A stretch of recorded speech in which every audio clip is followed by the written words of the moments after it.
Gulliver's Travels by Jonathan Swift. Part III. A Voyage to Laputa, Balnibarbi, Lognag, Glubbdubdrib, and Japan. Chapter 9. The author returns to Maldonada, sails to the kingdom of Lognag, the author confined, he is sent for to court, the manner of his admittance, the king's great lenity to his subjects. The day of our departure being come, I took leave of his highness, the governor of Glubbdubdrib, and returned with my two companions to Maldonada, where, after a fortnight's waiting, a ship was ready to sail for Lognag. The two gentlemen and some others were so generous and kind as to furnish me with provisions and see me on board. I was a month in this voyage. We had one violent storm, and were under a necessity of steering westward to get into the trade wind, which holds for above 60 leagues. On the 21st of April 1708, we sailed into the river of Clymignig, which is a seaport town, at the south-east point of Lognag. We cast anchor within a league of the town, and made a signal for a pilot. Two of them came on board in less than half an hour, by whom we were guided between certain shoals and rocks, which are very dangerous in the passage to a large basin, where a fleet may ride in safety within a cable's length of the town wall. Some of our sailors, whether out of treachery or inadvertence, had informed the pilots that I was a stranger and great traveller, whereof these gave notice to a custom-house officer, by whom I was examined very strictly upon my landing. This officer spoke to me in the language of Balnibarbi, which, by the force of much commerce, is generally understood in that town, especially by seamen and those employed in the customs. I gave him a short account of some particulars, and made my story as plausible and consistent as I could. But I thought it necessary to disguise my country, and call myself a Hollander, because my intentions were for Japan, and I knew the Dutch were the only Europeans permitted to enter into that kingdom. I therefore told the officer, that having been shipwrecked on the coast of Balnibarbi and cast on a rock, I was received into Laputa, or the Flying Island, of which he had often heard, and was now endeavouring to get to Japan, whence I might find a convenience of returning to my own country. The officer said, I must be confined till he could receive orders from court, for which he would write immediately, and hoped to receive an answer in a fortnight. I was carried to a convenient lodging, with a sentry placed at the door. However, I had the liberty of a large garden, and was treated with humanity enough, being maintained all the time at the king's charge. I was invited by several persons, chiefly out of curiosity, because it was reported that I came from countries very remote, of which they had never heard. I hired a young man, who came in the same ship, to be an interpreter. He was a native of Lognag, but had lived some years at Maldonada, and was a perfect master of both languages. By his assistance I was able to hold a conversation with those who came to visit me, but this consisted only of their questions and my answers. The dispatch came from court about the time we expected. It contained a warrant for conducting me and my retinue to Traldragdub, or Trildrogdrib, for it is pronounced both ways as near as I can remember, by a party of 10 horse.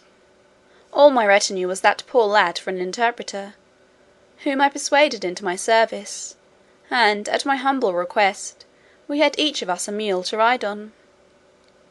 A messenger was dispatched half a day's journey before us, to give the king notice of my approach, and to desire, that his majesty would please to appoint a day and hour, when it would, by his gracious pleasure, that I might have the honour to lick the dust before his footstool. This is the court style, and I found it to be more than matter of form; for upon my admittance, 2 days after my arrival, I was commanded to crawl upon my belly, and lick the floor as I advanced; but, on account of my being a stranger, care was taken to have it made so clean, that the dust was not offensive. However, this was a peculiar grace, not allowed to any but persons of the highest rank, when they desire an admittance. Nay, sometimes the floor is strewed with dust on purpose, when the person to be admitted happens to have powerful enemies at court; and I have seen a great lord with his mouth so crammed, that when he had crept to the proper distance from the throne, he was not able to speak a word. Neither is there any remedy, because it is capital for those, who receive an audience, to spit or wipe their mouths in his majesty's presence. There is indeed another custom, which I cannot altogether approve of, when the king has a mind to put any of his nobles to death in a gentle indulgent manner, he commands the floor to be strewed with a certain brown powder of a deadly composition, which, being licked up, infallibly kills him in 24 hours.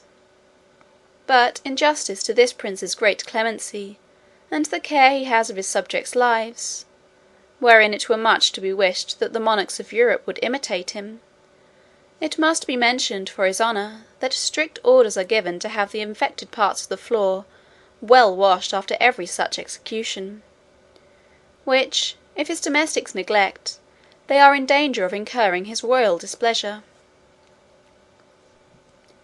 I myself heard him give directions, that one of his pages should be whipped, whose turn it was to give notice about washing the floor after an execution, but maliciously had omitted it; by which neglect, a young lord of great hopes, coming to an audience, was unfortunately poisoned, although the king at the time had no design against his life.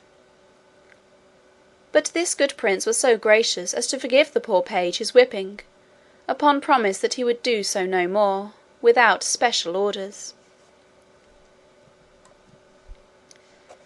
To return from this digression, when I had crept within 4 yards of the throne, I raised myself gently upon my knee, and then striking my forehead 7 times against the ground, I pronounced the following words, as they had been taught me the night before: Ink plain gloft throb, squat, serembly hop, emlashnalt, zwin, tnodbalkifum, tnodbalkif, slenop gridlop, asht.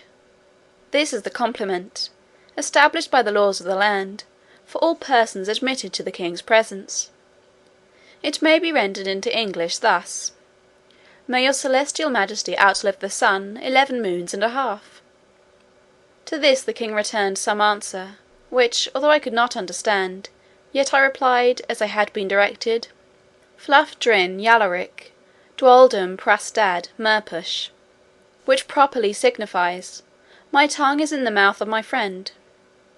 And by this expression was meant, that I desired leave to bring my interpreter; whereupon the young man already mentioned was accordingly introduced, by whose intervention I answered as many questions as his majesty could put in above an hour.